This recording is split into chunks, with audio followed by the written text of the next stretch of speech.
Discurso noveno. El origen humano del papado romano. El origen humano del papado romano. Si Jehová no edificare la casa, en vano trabajan los que la edifican. Si Jehová no guardare la ciudad, en vano vela la guardia. Salmo 127. La implicación del texto, confío, es clara. Seguramente, si el papado romano, cuyas pretensiones estamos ahora considerando, no tiene un origen más alto que el meramente humano, entonces tales pretensiones carecen de valor serio o de importancia como factor o poder religioso, y tampoco como forma de gobierno eclesiástico. Aquí, más que en cualquier otra cosa, el texto escogido para enmarcar nuestro pensamiento de esta noche es apropiado. Si Jehová no edificare la casa, en vano trabajan los que la edifican. Y si el papado no tiene más que un origen humano, en vano laboran quienes confían en él. Distinción entre papado y episcopado. Hagamos, sin embargo, una distinción entre el episcopado romano y el papado romano.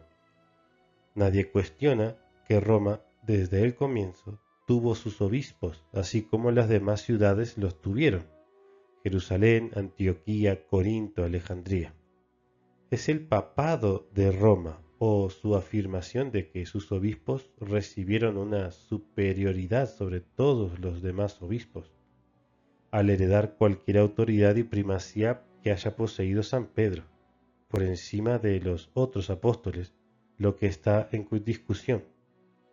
Es decir, sus obispos se convirtieron en sucesores de este apóstol y sus obispos los superobispos de toda la Iglesia de Cristo, con quienes es necesario estar en unión y bajo sujeción para pertenecer a la verdadera Iglesia de Cristo.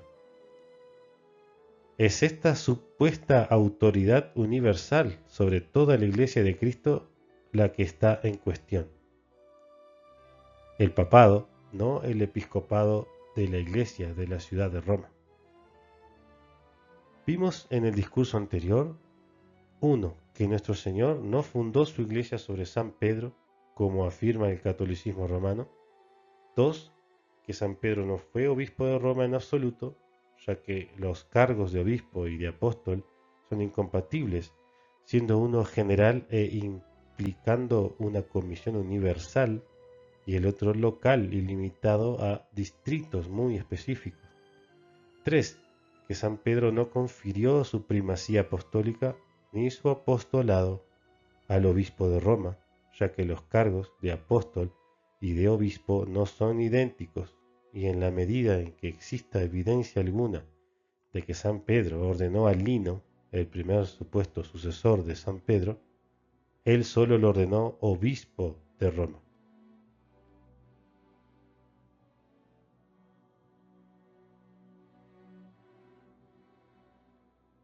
De modo que Lino, no San Pedro, fue el primer obispo de Roma, y su jurisdicción se limitó, como la de los demás obispos, estrictamente a sus propios territorios o distritos. Tomando esta visión, entonces, que el obispo de Roma no fue hecho obispo universal, ni presidente de toda la Iglesia de Cristo, y que tal designación divina no le fue dada al obispo de Roma, ¿de dónde proviene entonces toda la línea de sucesores de los obispos de Roma? ¿De dónde surge tal pretendida suprema autoridad sobre la Iglesia que llamamos papado, o tal alegada supremacía de Roma que afirman los católicos romanos? Rastrear esta pretensión hasta su origen es el propósito de mi discurso esta noche. La fundación de iglesias. Parece, hasta donde puede rastrearse claramente el asunto, que cada vez que en sus viajes los apóstoles convertían a un número considerable de personas en una ciudad o en un distrito rural, organizaban allí una iglesia, o, para hablar con mayor precisión, una rama de la Iglesia de Cristo, y nombraban sobre ella a un obispo o a un anciano para presidir. Mientras los apóstoles vivieron, eran considerados la autoridad directiva de la Iglesia Universal y se recurría a ellos para consejo e instrucción en todas las dificultades sobre doctrina o disciplina. Sus decisiones se aceptaban como definitivas y con razón, pues estos hombres estaban guiados en sus consejos por la revelación. Véase Hechos 25 y también Apocalipsis capítulo 1 versículo 4. Así como por la sabiduría que su gran experiencia y asociación con Jesucristo les había dado. Pero cuando los apóstoles murieron y ya no quedaba ninguno para suceder a su autoridad, las ramas de la Iglesia fueron dejadas separadas e independientes, unidas por un tiempo, ciertamente en verdad, fe y amor, pero la forma visible y general de gobierno, reconocida en la autoridad apostólica y voluntariamente sostenida por todas las iglesias, cesó cuando los apóstoles fallecieron y cada rama quedó como una organización independiente por sí misma. Debo notar que en la época a la que hemos llegado, la Iglesia no logró su madurez como organización, pero necesariamente debo dejar todo esto para un discurso futuro. Hablando de las condiciones en el segundo siglo, Mosheim comenta: durante una gran parte de este siglo, todas las iglesias continuaron siendo, por así decirlo, independientes unas de otras. Cada iglesia era una especie de pequeña república independiente, gobernándose a sí misma por sus propias leyes, promulgadas o al menos sancionadas por el pueblo. Entonces Mosheim, volumen 1, libro 1, capítulo 2. No hay evidencia de que existiera tal subordinación entre las iglesias cuando se fundaron, ni rango entre los obispos. Cada iglesia era una especie de pequeño estado independiente, del cual el obispo era presidente y vasallo de ningún otro obispo. Como podría esperarse, sin embargo, había un respeto peculiar hacia las iglesias fundadas por los apóstoles, la iglesia en Jerusalén, Antioquía, Éfeso, Corinto, Roma. Estas iglesias eran llamadas a intervenir en controversias sobre puntos de doctrina, como las más propensas a conocer lo que los apóstoles enseñaron, pero el recurso no tenía otra significación que esa. Gobierno de obispos. La manera en que los obispos fueron elegidos al principio consistía en que los apóstoles los nombraban y luego la iglesia entera sobre la cual debían presidir los sostenía mediante su voto. Después de la muerte de los apóstoles, otros hombres de reputación hacían las nominaciones y el pueblo las sostenía como antes. Esto está en Padres Apostólicos, Epístola de Clemente de Roma a los Corintios, página 49.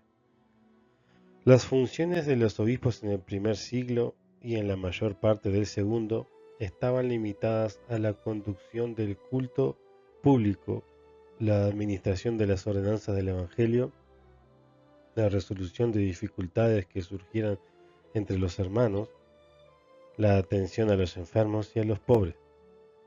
También eran los custodios y administradores de los fondos públicos. En todas estas labores eran asistidos por los ancianos, presbíteros de la iglesia y por los diáconos.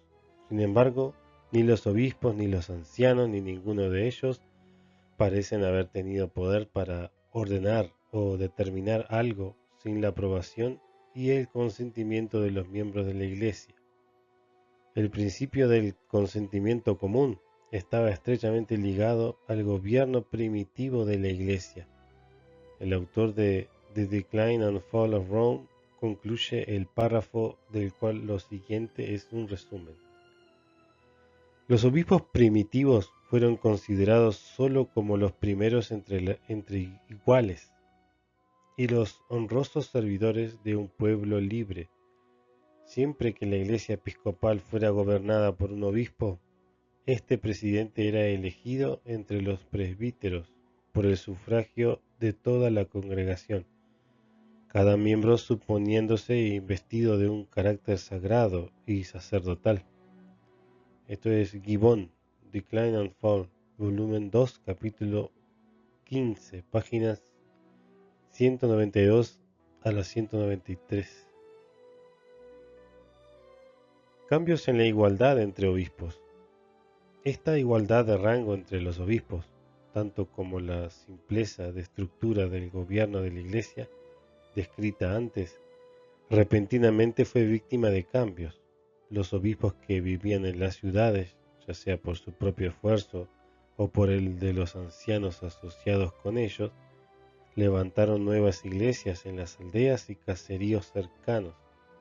Los obispos de estos distritos rurales, al ser nombrados y ordenados por los obispos de la ciudad, muy naturalmente se sentían bajo la protección y dependientes de los obispos urbanos.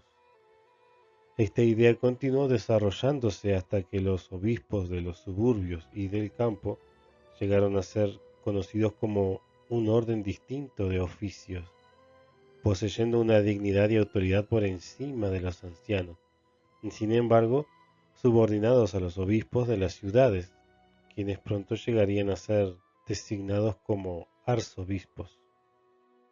El origen de los metropolitanos.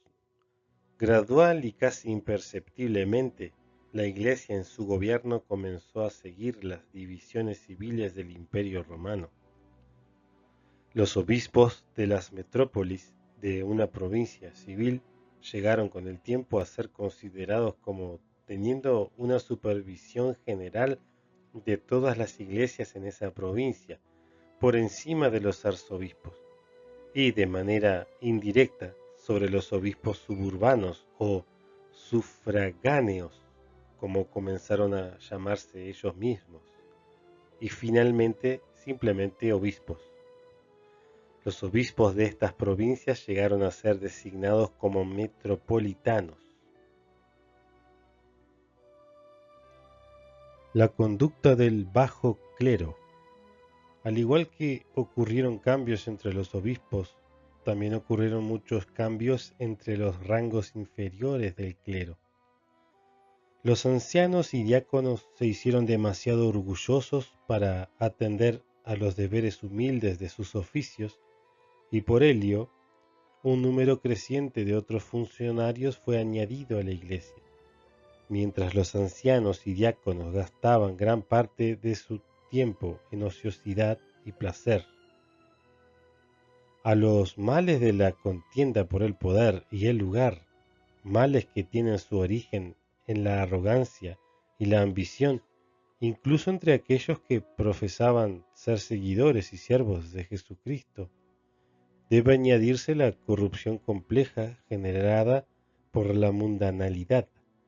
Muchos obispos en el tercer siglo se arrogaron atribuciones principescas, especialmente aquellos que tenían bajo su cargo congregaciones numerosas y ricas, pues se sentaban en tronos, rodeados por sus ministros y con ornamentos en sus cabezas, deslumbraban los ojos y las mentes del pueblo con su espléndida vestidura. Entonces Mosheim, volumen 1, libro 1, siglo III, parte 2, capítulo 1, página 165. El gobierno de la Iglesia modelado según el gobierno civil de Roma. Fue reservado para el siglo IV ver el gobierno de la Iglesia modelado más completamente según el gobierno civil del Imperio Romano, para ser testigo de más orgullo y arrogancia en sus gobernantes y de un aumento de vicios tanto en el clero como en el pueblo. A principios de este siglo se recordará Constantino, el emperador de Roma, declaró su conversión al cristianismo y, como podría esperarse, eso produjo grandes cambios en el destino de la Iglesia. No solo puso fin a sus persecuciones, sino que cargó a sus obispos con nuevos honores y poderes ampliados. Al decir que el gobierno de la Iglesia fue modelado según el plan del gobierno civil, no se debe entender que el primero fuera un duplicado exacto del segundo. Había algunas diferencias entre ellos, pero las divisiones civiles del imperio indudablemente sugirieron las divisiones eclesiásticas. Bajo Constantino, el imperio romano fue dividido en 4 prefecturas, conteniendo 30 diócesis, abarcando 116 provincias. Los oficiales civiles colocados sobre ellas eran los prefectos pretorianos sobre las 4 prefecturas, los exarcas sobre las diócesis y los gobernadores sobre las provincias. Los obispos de Roma, Constantinopla, Antioquía y Alejandría, al haber obtenido una preeminencia sobre todos los demás metropolitanos, correspondían con las 4 prefecturas del imperio. Estos cargos fueron otorgados por Constantino y asumieron antes del final del siglo el título de patriarcas. Después de los patriarcas, se ubicó a los obispos, cuya jurisdicción se extendía sobre varias provincias, correspondiendo a los exarcas civiles, aunque los obispos de esta dignidad no igualaban en número a los exarcas civiles. Luego venían los obispos metropolitanos, cuya jurisdicción se limitaba a una sola provincia. Correspondían a los gobernadores civiles de las provincias, cuyo poder también estaba limitado de manera similar. Después de los metropolitanos venían los arzobispos y luego los obispos diocesanos. Algunos de estos últimos estaban exentos de la jurisdicción tanto de metropolitanos como de arzobispos y eran llamados obispos independientes. Preeminencia de los obispos de Roma. Las distinciones de rango entre los obispos de la Iglesia cristiana surgieron primero en gran medida por la opulencia e importancia de las respectivas ciudades y provincias donde presidían. La membresía de la Iglesia y su riqueza solían guardar cierta proporción con el tamaño e importancia de la ciudad donde se ubicaban. Los metropolitanos y patriarcas también lucharon por la preeminencia de las mismas bases. Todos los obispos de Roma obtuvieron ventaja, pues como declara Gibbon, la Iglesia romana era la más grande, la más numerosa y en el grado más alto, la más antigua de todos los establecimientos cristianos. Roma también fue una de las ciudades a las que se asignó un origen apostólico y sobre la cual, según se afirmó, tanto San Pedro como San Pablo, como sus fundadores, habían enseñado. Indudablemente, esto tuvo gran eficacia al otorgar a Roma y a sus obispos una gran preeminencia en los concilios de la Iglesia, especialmente en conexión con el prestigio de ocupar cargos en la capital del imperio. Siglo III, Cipriano. Ya se ha dicho que se prestaba cierta atención y respeto a las iglesias fundadas por los apóstoles, y así también a los obispos de esas iglesias, y que 2 de los principales, San Pedro y San Pablo, se dice que fundaron la iglesia de Roma. Si no fuera por esa circunstancia, no se podría explicar el origen de las pretensiones hechas en su nombre por superioridad sobre las otras iglesias en la cuestión, al menos de primacía y orden.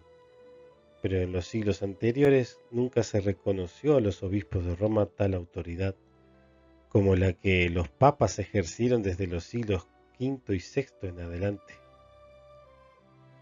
La pretensión de poderes autocráticos fue resistida en el siglo III por Cipriano, obispo de Cartago, quien contendió por la igualdad e independencia de todos los obispos.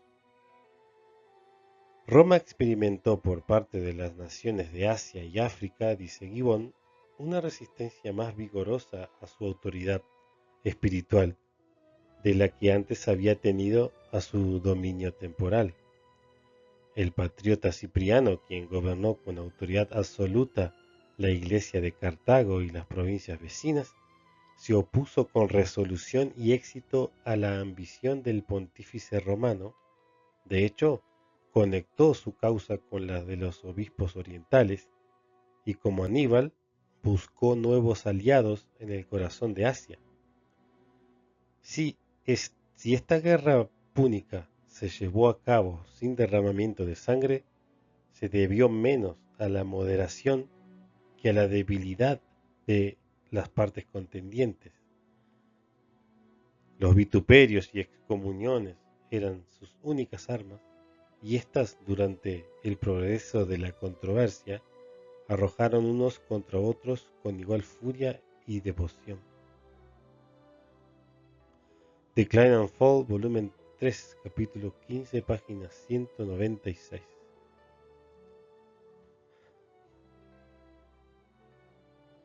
Oposición de los obispos de Constantinopla. Después de Cipriano, los pontífices romanos encontraron a sus principales opositores en los obispos de Constantinopla. Esta ciudad fue hecha capital del imperio a comienzos del siglo IV y llegó a ser la Nueva Roma. Es una historia interesante cómo Constantino, al fundar la Nueva Roma, le dio al papado de aquella antigua ciudad su más potente rival. Tan detestable se había vuelto el primer emperador cristiano y notoriamente mecenas, sino maestro de la Iglesia, tan odioso se había vuelto en Roma a causa de sus numerosos asesinatos, que un pasquín que comparaba su reinado con el de Nerón, ser despreciable si los hay, fue clavado en la puerta del palacio real. El emperador culpable, decía uno. En el primer estallido de ira estuvo a punto de oscurecer la tragedia, si tal cosa hubiera sido posible, mediante una masacre de la población romana que así lo había insultado. Sus hermanos fueron consultados sobre esta medida de venganza, sin embargo, y el resultado de su consejo fue una resolución para degradar a Roma a un rango subordinado y construir una metrópolis en otro lugar, y así la nueva capital del imperio se levantó en las costas del Bósforo. El nombramiento dado a la ciudad, la antigua Bizancio, y los lujosos embellecimientos y la creciente población que le siguieron, le conferían gran dignidad al patriarca de la Iglesia, nombrado para presidir allí. En el Concilio de Constantinopla, el año 381, se le asignó a esta ciudad el segundo lugar entre los grandes obispados del mundo, el obispo de Roma siendo el primero. El Concilio de Calcedonia, sin embargo, celebrado en el siguiente siglo, año 451, decretó que el obispo de la Nueva Roma debía ser igual en poder y autoridad al obispo de Roma, asignado como razón que las ciudades donde residían eran iguales en rango y dignidad.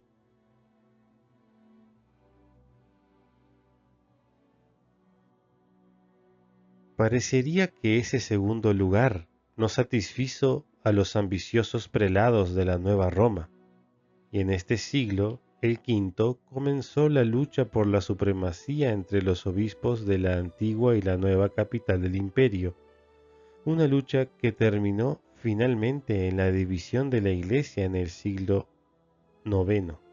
La contienda se mantuvo con variada fortuna, pero en general los pontífices romanos fueron los más exitosos.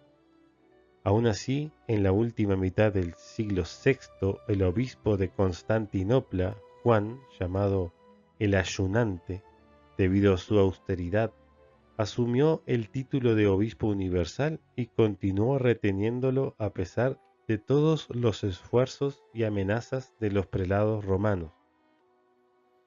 A principios del siglo VII, el emperador Focas, disgustado con Ciriaco, el obispo de Constantinopla, lo despojó del título de obispo universal y lo confirió al pontífice romano Bonifacio III.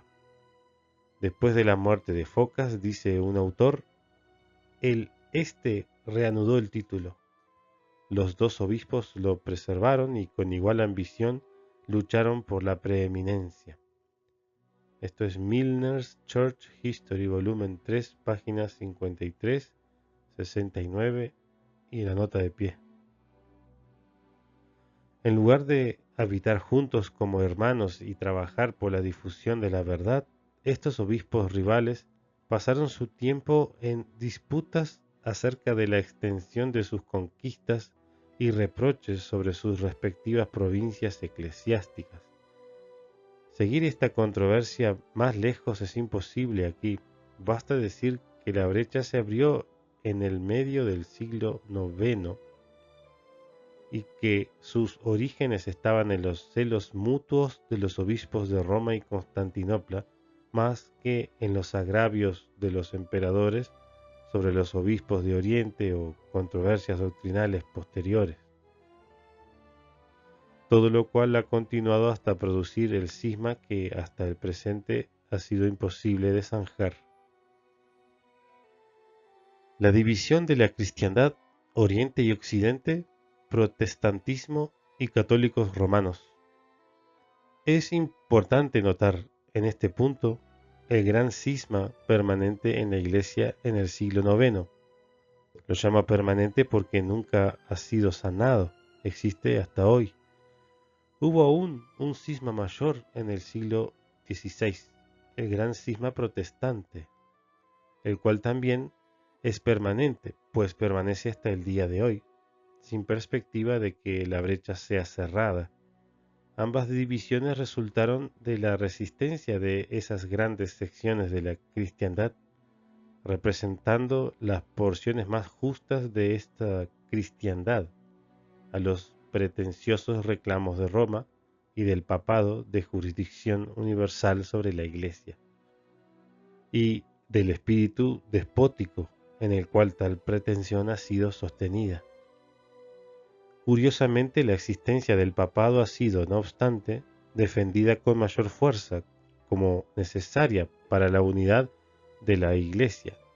Es esencial para la constitución de la Iglesia, dice un escritor católico romano, que uno de sus obispos sea reconocido como autoridad suprema.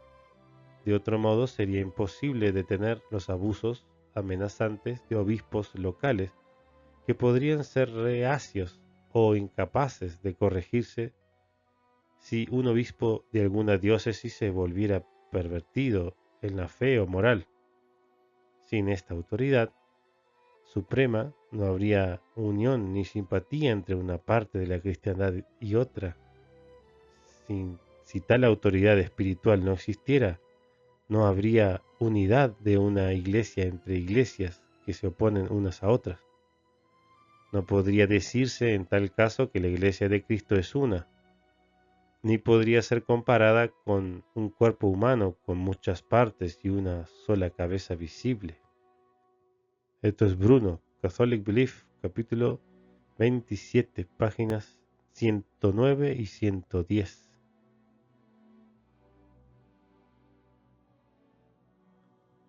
Resulta paradójico que el papado haya sido invocado como la pieza clave que proporcionaría cohesión entre la cristiandad. Sin embargo, en toda la experiencia del cristianismo, ha sido el elemento que más ha producido discordias, disensiones, amarguras, divisiones y rupturas permanentes entre las grandes entre las grandes secciones de la cristiandad. De todas las fuentes de cisma, a gran escala, el papado ha sido la más prolífica, ha sido el mayor promotor de guerras entre naciones cristianas y el obstáculo más serio para la paz del mundo. puede concederse el deseo de unidad en la Iglesia y aún la necesidad de ella, pero a la luz de la historia del papado y lo que ha producido desde los tiempos de los apóstoles, uno debe concluir que el principio ha sido mal aplicado para la producción de unidad en la cristiandad. Ha producido lo contrario, como lo demuestran los cismas de los siglos IX y XVI, y todas las subdivisiones y confusión que han surgido de estas principales divisiones. Estoy con vosotros siempre. ¿Y qué de la importante declaración de Cristo sobre la continuidad de la religión cristiana y la Iglesia en la promesa del Salvador a sus apóstoles cuando los comisionó a ir por todo el mundo a predicar? He aquí, yo estoy con vosotros todos los días, hasta el fin del mundo. Mateo 28:20. Y las palabras de Cristo a San Pedro: sobre esta roca edificaré mi iglesia, y las puertas del infierno no prevalecerán contra ella. Mateo 16. La versión católica romana del Nuevo Testamento reproduce el primero de estos pasajes: yo estaré con vosotros todos los días, hasta el fin del mundo. Y su interpretación es la siguiente: el evento ha probado que los apóstoles mismos vivieron únicamente la duración ordinaria de la vida del hombre. Por lo tanto, la comisión de predicar y ministrar, juntos con la promesa de la asistencia divina, ha pasado a los sucesores de los apóstoles, ya que estos vivieron más tiempo que los apóstoles mismos. Esta prueba demuestra que debe haber habido una serie ininterrumpida de tales sucesores hasta nuestro propio tiempo, es decir, sucesores en su doctrina, en su ministerio, en su orden y en su misión. Esto es Milner's End of Religious Controversy, página 281. Se ha observado de paso que al afirmar que la promesa de Cristo a sus apóstoles de estar con ellos siempre o incluso todos los días incluye necesariamente a los sucesores de los apóstoles, es pura suposición. En ninguna parte está establecido en la promesa que ésta incluye a los considerados sucesores de los apóstoles, y no hay nada en la necesidad del caso que exija tal suposición. La promesa de Cristo fue a los apóstoles y hasta el fin de su misión en la tierra, y luego hasta el fin del mundo, en tal asociación como Él hubiese tenido con ellos en el paraíso y en la eternidad.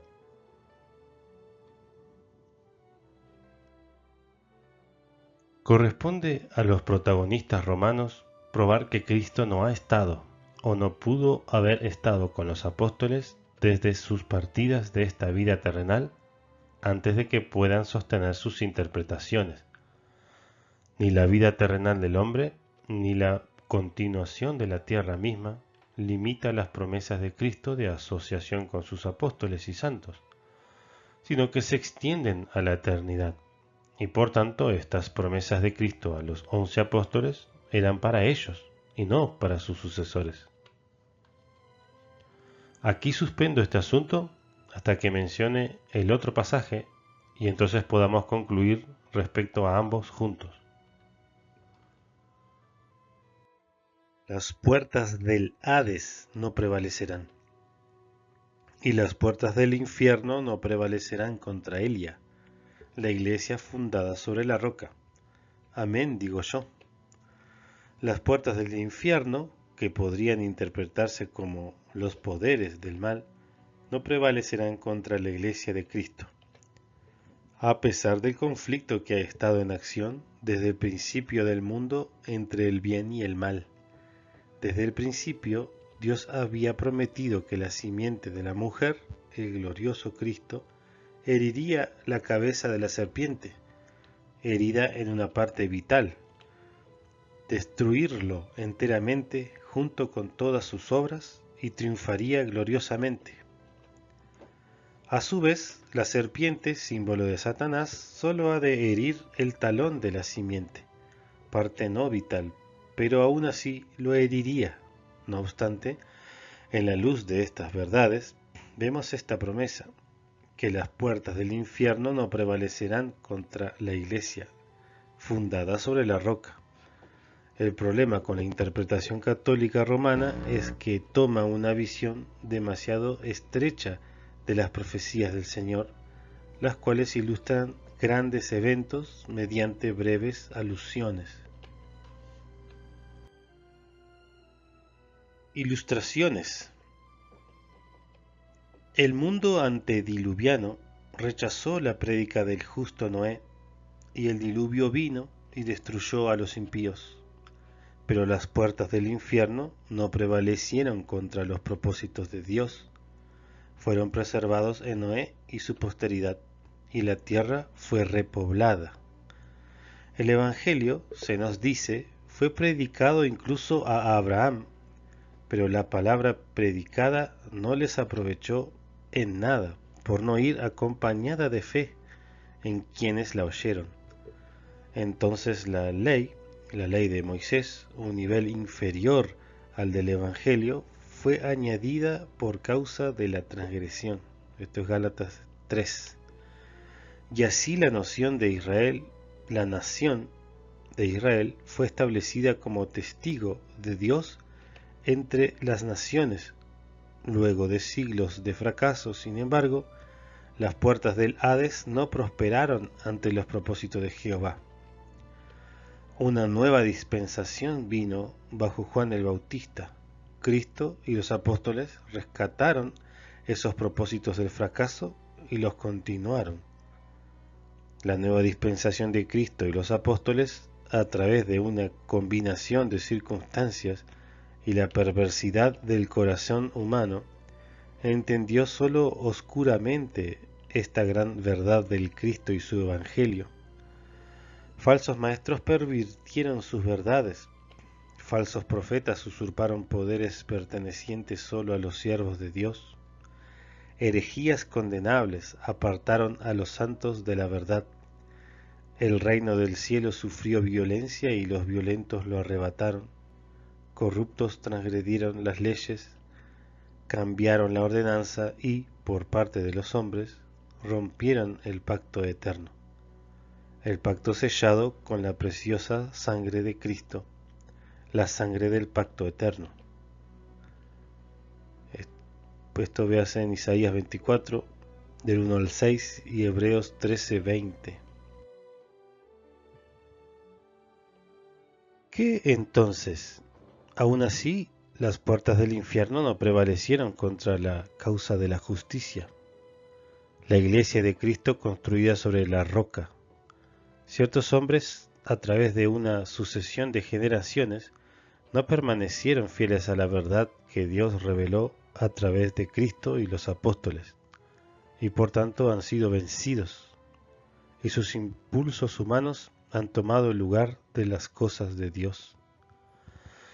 Como fue previsto por Pablo, aquellos, los apóstoles, que estorbaban el desarrollo del misterio de iniquidad, y ya obrando en sus días, fueron removidos, y entonces ese inicuo sería revelado, quien se opondría y se exaltaría sobre todo lo que es llamado Dios o que es adorado, de modo que se sienta en el templo de Dios, haciéndose pasar por Dios.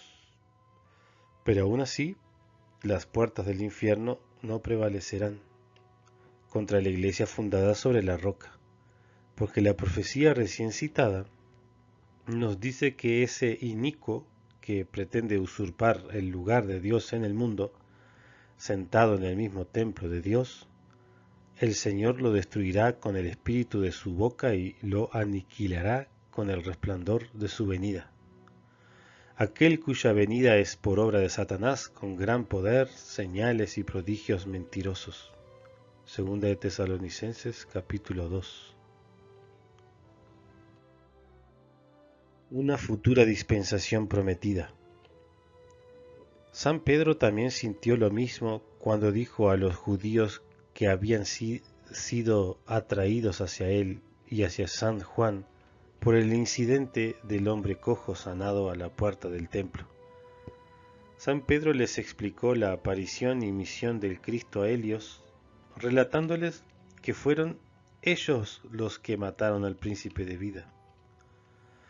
Sé que por ignorancia lo hicisteis, como también vuestros gobernantes, dijo él.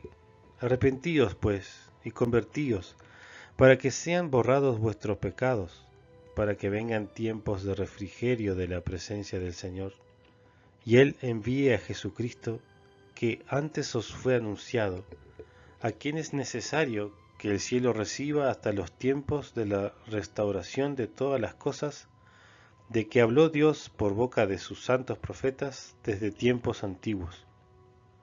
Hechos capítulo 3 versículos 17 al 21. Aquí la predicción de una nueva y final dispensación y futura liberación hecha por San Pedro es una dispensación en la cual la recuperación está prometida. Los tiempos de refrigerio de la presencia del Señor vendrán. Dios volverá a enviar a Jesucristo al mundo, aunque antes había sido predicado a los hombres. Pero entre tanto el cielo debe recibirlo hasta los tiempos de la restauración de todas las cosas, de las cuales todos los profetas han hablado desde el principio del mundo. Una visión de toda la Iglesia de Dios en el cielo y en la tierra. Cito nuevamente a Bruno, en tono de total concordancia en este punto.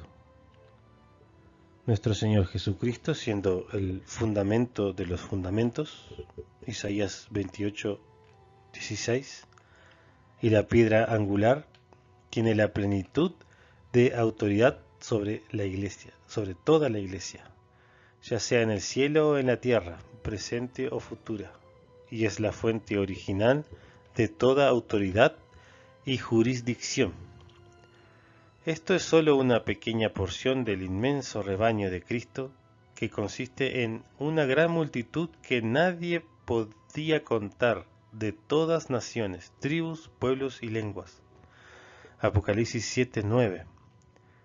Desde todos los siglos pasados, Jesús, el pastor eterno de nuestras almas, se manifestará sin el ministerio de ningún representante, visiblemente por los siglos de los siglos en el cielo. Esto es Bruno, Catholic Belief, páginas 122 y 123. ¿Prevalecerán las puertas del infierno contra la Iglesia de Cristo cuando se la concibe así? No, de ninguna manera. Aunque puede haber habido momentos en los que los poderes del mal hayan prevalecido contra los hombres y contra instituciones y fuerzas organizadas, momentos en los que el reino de los cielos en la tierra incluso haya sufrido violencia y los violentos la hayan tomado por fuerza, momentos en los que los mismos poderes del mal hayan hecho guerra contra los santos y los hayan vencido, momentos en los que se haya dado poder a fuerzas malignas sobre toda tribu y nación. Apocalipsis 13, versículos 5 al 7. Momentos de apartarse de la verdad, momentos en los que la religión cristiana y la Iglesia hayan llegado a ser perdidas para el mundo. Sin embargo, triunfante a través de ganancia y pérdida, gloria y derrota, la Iglesia de Cristo permanecerá eternamente segura y triunfante sobre el poder de las puertas del infierno. Y así la Iglesia en la tierra será unida a la del cielo, y Cristo estará con sus santos por siempre y para siempre.